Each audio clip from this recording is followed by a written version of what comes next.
Bring you this particular story now, and Eskom's special task team set up by President Cyril Ramaphosa after the crisis at the power utility became apparent, and they'll be meeting for the first time today. Now Eskom is being bailed out again, this time to the tune of 69 billion rand. Now the power utility will get the cash injection over the next 3 years. And eNCA reporter Aviwe Mtila joins us now from Eskom's headquarters, that's at Megawatt Park here in Johannesburg. Mr. Mtila, thank you very much for your time. So talk to us about the many views that you've been canvassing since you've been there earlier this morning. Are people enthusiastic and optimistic, I think more importantly, about Eskom's possible bailout?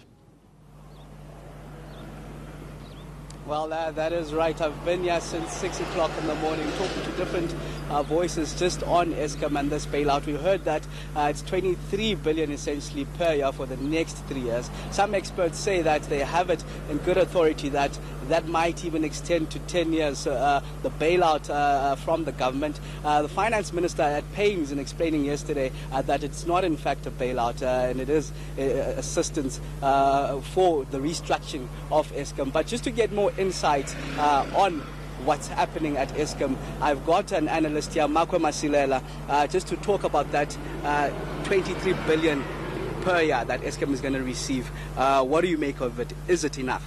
You know, I think the Minister of Finance and his team, they were very clever on that, because now instead of giving them all the money that they were looking for, they said, let's help you with you guys being able to repay your debt and your interest. Because if you don't repay your debt and interest, you will default, and that's going to affect us as a shareholder. And bearing in mind that Eskom's debt is almost 15% of the sovereign debt. So I think that was creative from that side.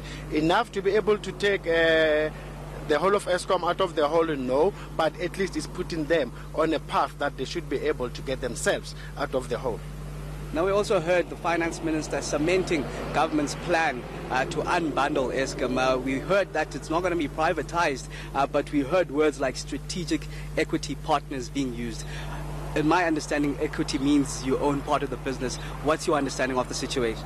Very confusing, because that's our understanding as well, you know, and especially for them to say by mid-2019 already they should be having the transmission side of things, that they will have transferred some of the assets to that part, and then they will be looking for a strategic equity partner. Maybe it's not privatization, it's semi-privatization, because for me to get an equity, it means I have to put in some of my money to be able to get that, and I must be able to help you to restructure, and an equity partner always have a long-term view on a company. So it's kind of confusing. Hence, all of us believe that is the first step towards privatization, and maybe it's more of a semi-privatization. And we've seen it happening with the likes of Telkom before.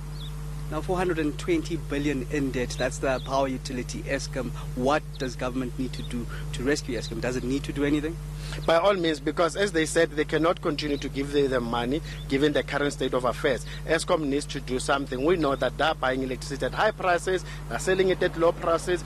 I mean, processes like that cannot work. They have to find a way to be able to restructure the whole thing. But now the question is, the unbundling, is that the true sense of doing things? So far, it seems it is. And bear in mind that the transmission, the one that everyone is talking about, that's the very same one that is making more money, is going to be so profitable, more than the other two divisions, and that's the very same one that's going to have less debt.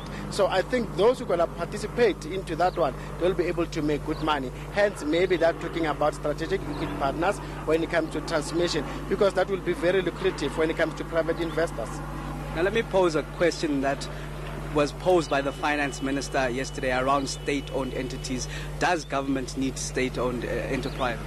Some we do need, especially those that are driving the national interest. You are likes of Eskom, you are railway, stuff like that. But a government owning a mine, a diamond mine somewhere, maybe we don't need stuff like that. And it's important that really we have that kind of a discussion. So yes, we do need some definitely we can do without them. Just while we're on state-owned entities, we heard yesterday nothing being allocated to the other state-owned entities. We only heard allocation to Eskom. What do you make of this? For now, but they know that the guys are coming. They know that SAA is looking for almost 4 billion. They know that the likes of SABC are looking for something in Dinel. Hence, they increase their reserves by 6 billion to 13 billion. So that when the guys comes to say we need something, then they will be able to have the money to be able to help them out.